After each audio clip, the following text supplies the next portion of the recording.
আমরা আজকে সবচাইতে বেস্ট ভিডিও প্লেয়ারটি ডাউনলোড করব। আমরা চলে যাব প্লে স্টোরে গিয়ে আমরা সার্চ করব প্লে ইট খুবই আপডেট একটা ভিডিও প্লেয়ার। এখানে আমরা একসাথে চাইলে আমরা 3টা প্লেয়ার চালু করতে পারবো। একটা হচ্ছে ভিডিও প্লেয়ার, একটা হচ্ছে মিউজিক, আর একটা হচ্ছে গেম। আমরা গেমও খেলতে পারবো চাইলে। তো যেহেতু আমার এখানে পূর্ব থেকে ইনস্টল করা ছিল, সেটা আপডেট দিয়ে নিলাম। এখন ওপেন করলাম। ওপেন করে দেখতে পাচ্ছেন ভিডিও প্লেয়ারের পরে মিউজিকের পরে গেম।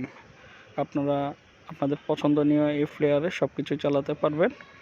চাইলে এটাকে আপনারা আপনাদের উইন্ডোজে, পিসিতে অথবা ম্যাকে বা ডেস্কটপে আপনারা ডাউনলোড করে নিতে পারেন। সেজন্য আপনারা ক্রোম ব্রাউজারে চলে যাবেন। ব্রাউজারে গিয়ে আপনারা লিখবেন প্লেইট লেখার পরে বা plate for Windows, plate for Mac, plate for PC লিখে আপনারা সার্চ দিতে পারেন। তো আমি প্লেইট লিখে সার্চ দিলাম। দেখতে পাচ্ছেন প্রথমে অ্যান্ড্রয়েডের জন্য সেটা চলে আসছে। আমরা চাইলে সেটা উইন্ডোজের জন্য দেখতে পাচ্ছেন প্লেইট for PC, free download for Windows বা ম্যাক। এভাবে আপনারা আপনাদের পছন্দনীয় সাইটটি প্লেটটি আপনারা ডাউনলোড করে নিতে পারেন। আশা করি এটা আপনাদের অনেক কাজে লাগবে, এবং যত হাই লেভেলের ভিডিও হোক না কেন আপনারা প্লেটে সেটা সুন্দরভাবে চালাতে পারবেন। আশা করি কোনো সমস্যা হবে না। আর এই প্লেটটি আপনাদের অনেক কাজে লাগবে। ধন্যবাদ সাথে থাকার জন্য।